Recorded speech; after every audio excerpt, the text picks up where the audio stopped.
What's up, everyone? Welcome to the Power Play with CJ. Today, I want to focus in on the Dallas Stars retiring Mike Modano's number 9 last night in a game against the Minnesota Wild in Dallas, obviously. Good win for the Stars. They hung around, they battled. They dealt with an injury to Carey Lightning and, came out and got the win. Fan of the Power Play, Charlie Coyle got a goal. Actually, I still can't tell if that goal went in off him or Matt Molson, but it is what it is. So, either way, he got a point. Matt Molson now has 2 points in 2 games with the Wild. Good start. But, it was Modano's night. And for a guy that had, I believe, let's look it up, 561 goals in the NHL, he deserved, a moment in the sun, and his number belongs on the rafters because, to be honest, you look at the growth of youth hockey in Texas, and more specifically in the Dallas area, and it's like, wow.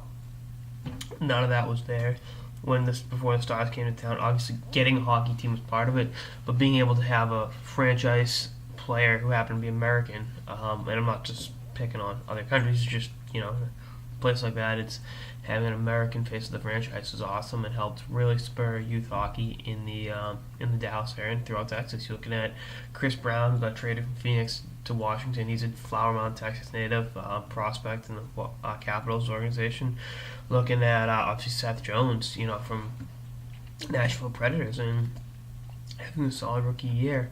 He can play most of his youth hockey with the Dallas Junior Stars organization, and there's a number of guys that are coming up through the ranks from Texas, and it's a positive. And again, to see Mike Modano's number up there as a guy who idolized Mo throughout my childhood is awesome. I mean, I got the chance to watch him play once in person against the Bruins. It was at the end of his career, 2008. Just look up. It was one of the best games I was ever at. Just look up Andrew Ferentz, Sean Avery, and you'll see why. But to see him out there was awesome.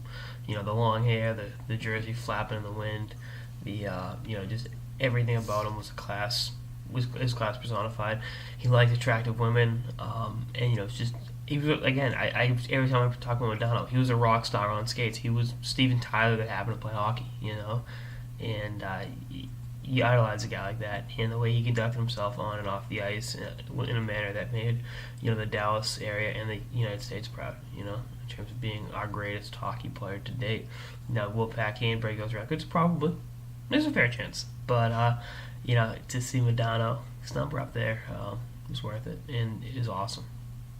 And hopefully he's in the Hall of Fame sooner rather than later, because he'll get in. It's just I want to see him get in the first ballot because the way the role he had, he was a great young player with the Minnesota North Stars, and then became the franchise player in Dallas. It was awesome. There's a quote about him. It's not the load that brings you down, it's how you carry it, and he carried the load of that franchise and the load of USA hockey for the better part of his career, and he carried it with class and dignity in a way that can make hockey fans everywhere proud. So that's all I got in this episode of the Power Play with CJ. I'm Mike Modano, getting his number retired in Dallas. Stay tuned for more episodes throughout the season and beyond. Later, guys. P.S. I intentionally left out his Detroit Red Wings days. Just, you know why. It's kind of forgettable. Later, guys.